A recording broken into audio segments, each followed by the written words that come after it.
Guys, कैसे हैं आप लोग। मुझे उम्मीद है कि आप लोग स्वस्थ होंगे और अपनी तैयारियों में व्यस्त होंगे।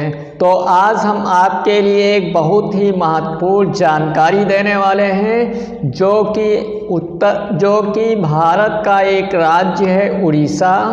और उड़ीसा, ये आपने पुरी का नाम सुना होगा, वहाँ का एक फेमस स्थान है। जगन्नाथ पुरी की जो यात्रा निकलती है वो उसी राज्य में है। तो उड़ीसा सरकार ने एक ऐसा निर्णय ले लिया है, जो हमारे कोटेदार भाई वहाँ के हैं या पीडीएस डीलर हैं, तो उनके लिए एक बहुत ही दुखद भरा समाचार है कि अब वहाँ की गवर्नमेंट ने एक आदेश देके बताया है कि आप लोग अब मार्च के बाद आपकी जो डीलरशिप है वो समाप्त कर दी जाएगी और आप कोटेदार नहीं रह जाएंगे। यानी वहाँ के 14,000 प्लस जो कोटेदार भाई हमारे थे, यानी सस्ते गल्ले की दुकान चला रहे थे 30-40 साल से, अब उनके लिए एक ऐसी वहाँ की गवर्नमेंट ने उनके सामने एक मुसीबत ला दी है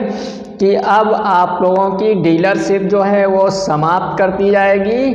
और 2023 से मिशन शक्ति के अंतर्गत जो वहाँ की महिलाएं हैं और स्वयं सहायता समूह का संचालन कर रही हैं, अब ये कोटेदार यानी सस्ते गल्ले की जो दुकान है वो स्वयं सहायता समूह की महिलाओं को सौंप दी जाएगी।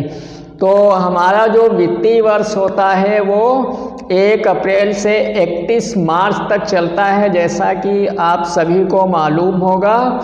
तो ये हमारा 31 मार्च तक का वित्तीय वर्ष चल रहा है और वहाँ की स्टेट गवर्नमेंट ने जो वहाँ की है उसने एक आदेश दे दिया है कि आप लोग अपना जो डीलर्स का रिन्यूअल होता है वो 31 मार्च तक तो हो चुका है, लेकिन आगे के लिए उसने रोक रखा है कि अब जो एक नया वित्तीय वर्ष आएगा उसमें अब ये सस्ते गल्ले की दुकान का जो ठेका है वो वहाँ पर स्वयं सहायता समूह जो मिशन शक्ति के अंतर्गत कार्य करते हैं उन महिलाओं के नाम कर दिया जाएगा और इसका संचालन अब वही लोग कर सकते हैं। तो ये हमारे कोटेदार भाइयों के लिए वहाँ बहुत दिक्कत है, क्योंकि वह लोग तो 40 कुछ 35 साल से 30 साल से कार्य कर रहे थे। अब उनकी प्रोन्नति के बजाय उनका डिमोशन किया जा रहा है, उनको वहाँ से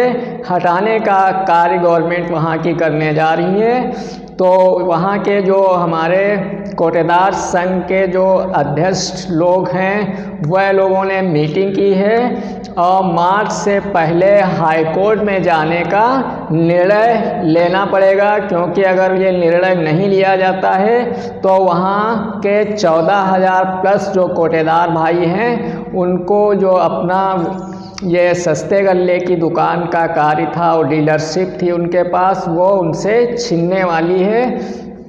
तो ये जानकारी थी आप लोगों के लिए। अभी उड़ीसा गवर्नमेंट ने ये निर्णय लिया है, फिर यूपी गवर्नमेंट भी निर्णय ले सकती है। तो सभी कोटेदार भाइयों को अपने संघ के माध्यम से एकजुट होकर के और उसका पुरजोर विरोध करना चाहिए और अपनी जो है मांग वो रखनी चाहिए उनके सामने। और जो गवर्नमेंट के हैं उनको लेटर के माध्यम से, मीटिंग के माध्यम से या संघ के पदाधिकारी जो हैं वो प्रधानमंत्री यानी पीएमओ का जो ऑफिस है वहाँ लेटर के माध्यम से अपनी मांगों को रखना चाहिए, क्योंकि ये जो निर्णय वहाँ की गवर्नमेंट ले रही है ये हम सब जो कोटेदार हैं, डीलर हैं, उनके लिए एक दुखद समाचार है।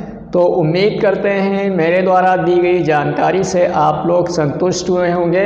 यदि वीडियो अच्छी लगे तो एक लाइक कर दीजिए, चैनल पे नए हैं तो चैनल को सब्सक्राइब अवश्य कर लीजिए, साथ में अपने दोस्तों को शेयर कीजिए ताकि वो लोग भी इस समस्या को समझ सकें और इसके लिए कुछ पहल कर सकें।